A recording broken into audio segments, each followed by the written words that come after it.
we are joined by another Yankee legend a little bit later on. I'll also address the big decision the Brooklyn Nets made over the last couple of days, firing Jacques Vaughn. We'll get to that later. And tomorrow is a huge, huge day for the New York Giants. But I sat there yesterday, went away, but I still had a TV. And I sat there yesterday with my sons in tow, and I watched nothing but the Stadium Series between the New York Rangers and the New York Islanders. I watched every second of it, and I was emotionally invested in it. No question. But let me tell you something, all you Ranger fans out there, to Sean Morash, to everybody listening, that game didn't mean a damn thing. I want you to put that in your pipe and smoke it. It didn't mean a damn thing. Of course it did. Well, no, it didn't. It was a victory. Victory. Okay? You could beat your chest all day. You could walk out of MetLife Stadium pumping your chest. You can tweet angry things at Islander fans. You can do whatever you want. Take your overtime loss and accept it. Yeah. Yo, bitch, shut up. I want you to accept that I'm not besmirching the event. I'm not besmirching the atmosphere. I loved it. You had me watching every second of it. But the reality is that game didn't mean anything. And I'll walk you through how I know that. Okay? And then maybe you'll change your mind. So I sat there and I told my sons and I told my wife, we are going to watch a hockey game today. And they're like, oh, okay, that's different. What, are the Nets not on? I said, yes, that is correct. That's correct. And everybody was enamored by the Stadium Series. They were enamored by the way MetLife Stadium looked, enamored by the amount of people there, the way the ice was set up, everything about it, even the delay, because they don't realize that the sun actually still exists at 3 in the afternoon, and there may be a glare. And after the Rangers took the very quick lead, we watched the Islanders fight back. I explained who Brock Nelson was. I explained who Matthew Barzal was. And the Islanders were having a day. They were 4-1, and I was having a damn good time. I was enjoying myself. And as the Rangers creeped back in and made it 4-3, and then the Islanders went up 5-3, I warned my sons, and I warned my wife. I said, no lead is safe with this freaking franchise. And they said, what do you mean by that? I said, just trust me. No lead is safe with this franchise. You could change the coach. It doesn't freaking matter.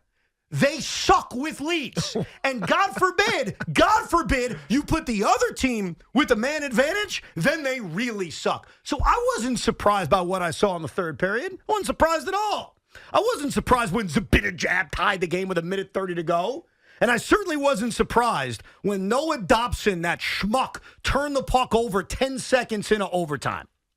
But here's where I felt okay, and here's where I realized this meant nothing. My youngest son, it wasn't even my oldest, my youngest son says, what does it mean, Dada? What does it mean? And I cursed out the Islanders, and I explained what it means about them and how much they stink and how Lou Lamoriello's living on a free pass and all that. And then I realized, I looked into his young eyes, and I said, it doesn't mean anything, son. This was a regular hockey game. It was typical of the Islanders all season long. It was no different from the crap we saw a month ago or 2 months ago. It's the same. So it was dressed up beautifully, and yes, we were all locked in, and this is nothing against the NHL. It was awesome. But at the end of the day, all you fat Ranger fans that walked out of that building last night, all pumped up, beating your chest up, oh, little brother this, little brother that, understand it's the same crap as if the game was played at UBS. You don't get extra points because it was at MetLife Stadium. And here's the other thing. Stop acting like you're the Yankees. You've won one cup in 70 years. Bitch, New York Ranger fan. I'm sorry. This brings the worst out of me. This rivalry brings the worst out of all of us. So I laid my case out on why it means nothing. Tiki Barber, do you agree? No, I don't agree. Because while what you're saying is factually true, it is just a game. And now you're 17 points back of the Rangers, I believe the number is. It is. There were 40 more thousand. No, check that. There were 50 more thousand people seeing this in person than not. And how many countless more on television just because it was a special event. It's just kind of cool to see a hockey rink in the middle of a football stadium, especially if you did all the lead up to how they make that happen. It's kind of interesting, sticking a hockey rink in a stadium. And then I'm following Sean on social media and watching him act like a fool, getting drunk at 2:30 or till 2 o'clock in the morning, whatever the heck it was. It was a good day. It was a great day for you. I could tell I was living it vicariously. Of course it meant more. Not on the standings, but just in the We smacked your bitch asses, not us, because I'm not a Ranger fan, but we smacked your bitch asses from a Ranger standpoint onto the Islanders. That's what it felt like watching it from Sean's perspective. You know what you just described? For anyone who's not a hockey fan, I'll put this in perspective for you. There have been many times where the Jets would get this rare Monday night game, this rare Thursday night game, and they would lose in Jettian embarrassing fashion. It would be very, very typical. And I would bemoan on this radio station, why can't we just lose the way we lose all the time? Why does it have to be in public? Why does it have to be in front of a bigger audience? That's what yesterday was. It was a bigger audience. But if you are an Islander fan... It was a bigger audience in the stadium, and it was a bigger audience on television. I agree. It's a huge audience. I'm not disputing that. There was 80,000 people there. I get it. It was a bigger audience in terms of the people there. It was a bigger audience on TV. But if you're an Islander fan or you're a Ranger fan like Sean, he's a good Ranger fan. I'm going to rip him today, but he is a good Ranger fan. He knows full well that this is who the Islanders are. He knows full well. He also knows deep down that the Rangers didn't even win yesterday. No, the Islanders lost. I will not let you say that. I will not let you say that. Noah Dobson turning the puck over is just, That's hockey. Happens. That's hockey, Yo, pal. it's Islander hockey. Do you watch them? Yeah. They make constant mistakes. They are the worst on the penalty kill. They're the worst in the league. This is who they are. So all they did was take a Tuesday night and put it in public and put it in front of everybody. That's the Jets on Monday Night Football. But that's Evan, all it was. Evan. That is the perfect comparison. That was the Jets on Monday Night Football. Seeing ghosts. That's it. That's exactly what it was. Yeah, but it's the same crap on a different day. But this is the big difference, though, Evan. Maybe from you and an Islander fan perspective, that was it. We are now at 7 straight wins for the Rangers, the longest win streak in hockey. A team that has battled back after the All-Star break and has reeled off nothing but winning hockey after they were in a little bit of a lull. They currently sit 1 point back of being the best damn team in the Eastern Conference this year. And more than anything, when you look at a game like yesterday in front of that many people, and the players could say it afterwards, that had that making of, that's our signature moment. And we just showed the world and showed ourselves that no matter if we're down 2 goals with less than 4 minutes left, we have that championship pedigree that we can come back. We are never out of it. And a win like yesterday does matter come April and May for this Ranger team because they know now you can never count this team out. This had all the makings, 30 years removed from 94, 10 years removed from 2014. The years of the fours have been good to the Rangers. That is the signature play on the Ranger Championship Blu-ray that Zibanejad tying goal. And we are going to remember that forever when this team is hoisting a Stanley Cup. Are you still drunk from yesterday? Nope. And you can hear the raspiness of my voice. That was the train ride home. That was everybody's Ranger fans looking around going, oh, my God, this is the year. That is how we walked out of that stadium. The only reason I can give what he said. Now, he went a little bit hyperbolic. You think so? Yeah, just a little bit. It's okay to be confident, and we're confident now. I'm just saying hyperbolic. That was extreme projection of a win. Now, the only reason I can agree to it a little bit is because athletes live by dumb cliches. I'm serious. We lived by things that meant nothing rationally, that don't make any sense. See, the reason that we won that game is the reason that we could win any game. I mean, in theory, you're right, but it doesn't mean anything. It doesn't really translate. But in your mind, you convince yourself it's true. The next thing you know, it happens. You think the guys are doing that?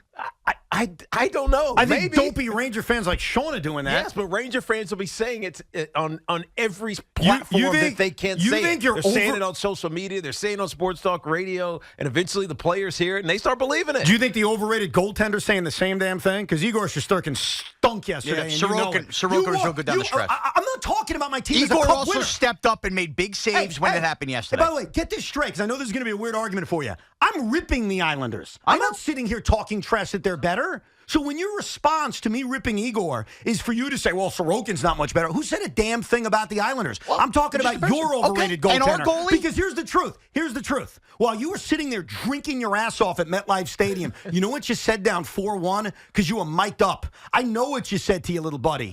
You said, where's Jonathan Quick? There was a moment, however, we all acknowledged. Oh, there was a moment. We all acknowledged in the stadium the Rangers were going against the wind in that first period. The Islanders had the wind with them which is never a hockey factor, and that was working against Shesterkin. The bottom line is this, Evan.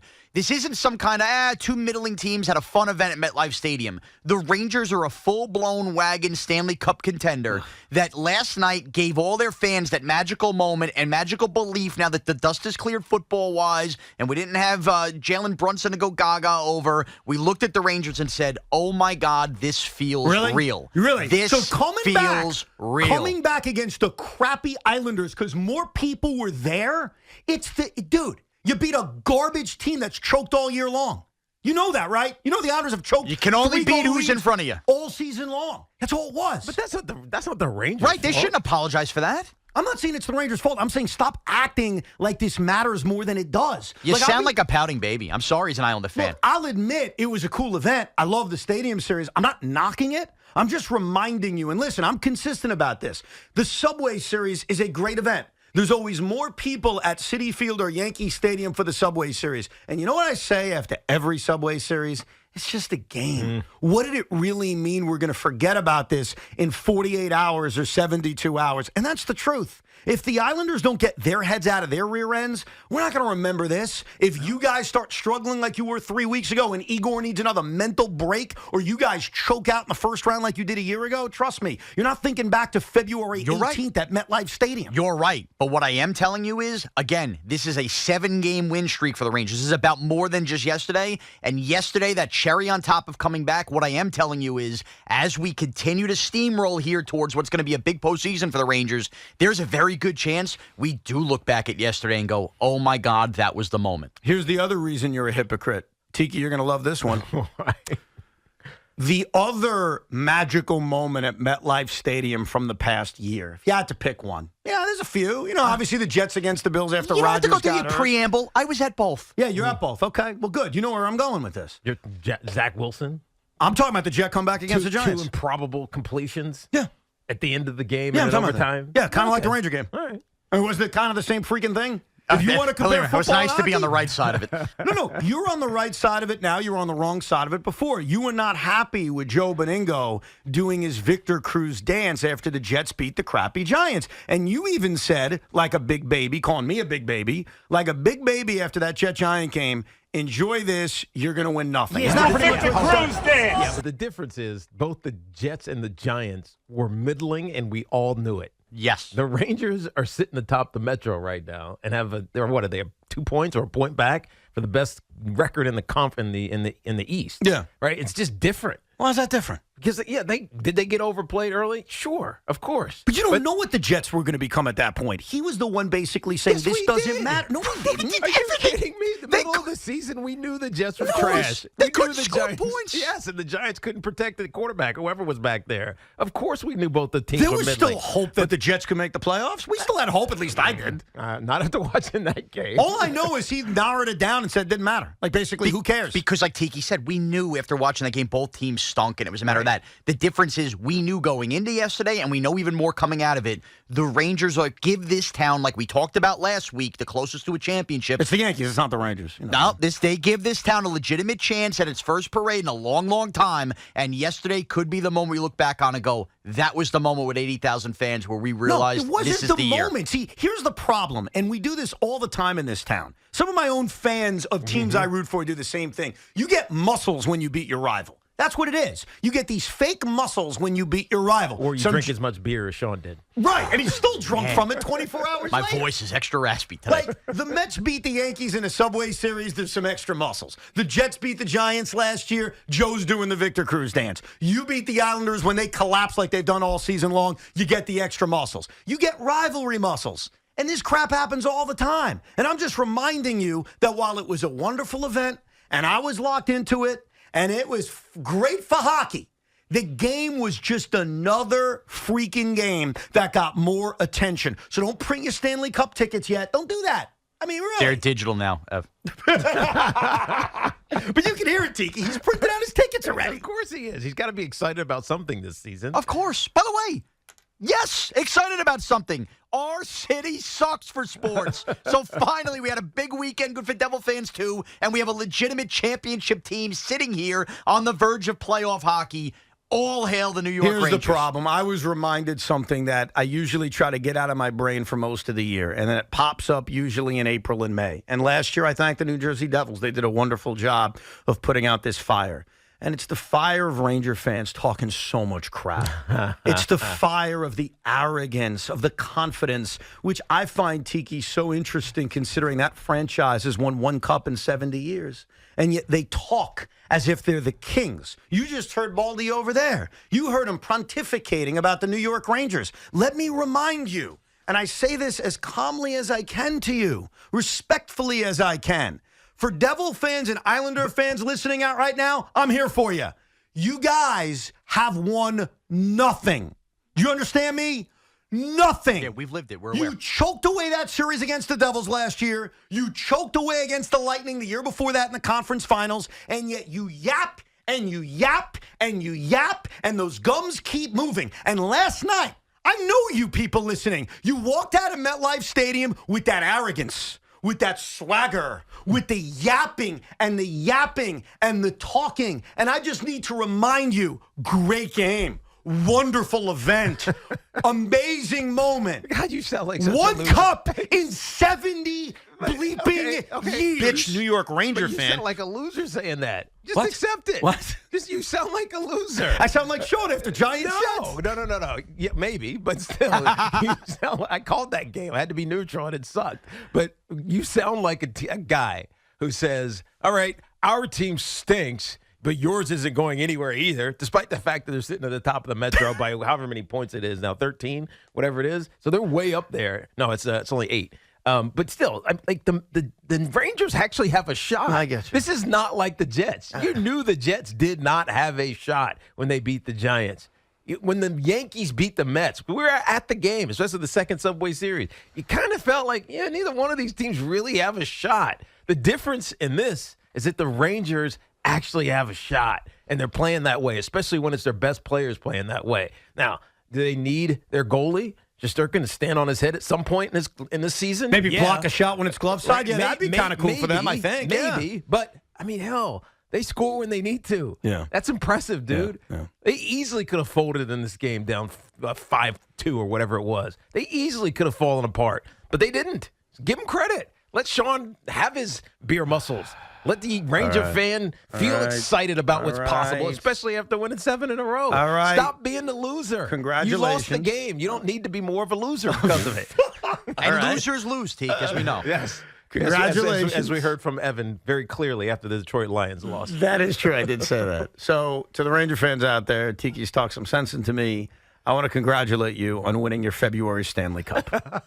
We'll get to your calls next, 877-337-6666. There was a lot to get to, including who was at this game yesterday and who was celebrated all weekend long. When did Tommy DeVito become John Bon Jovi? We'll try to figure that out as the show goes on. Plus, a legendary Yankee will join us coming up in the 4 o'clock hour. 877-337-6666. And for my fellow Net fans, we will give you 3 minutes, okay? No more than that.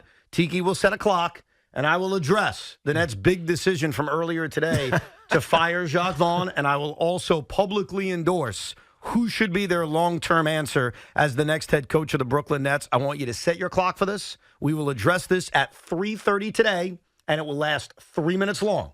So for all the Net fans, good for you. For the non-Net fans, you only have to deal with it for 3 minutes. That's coming up later.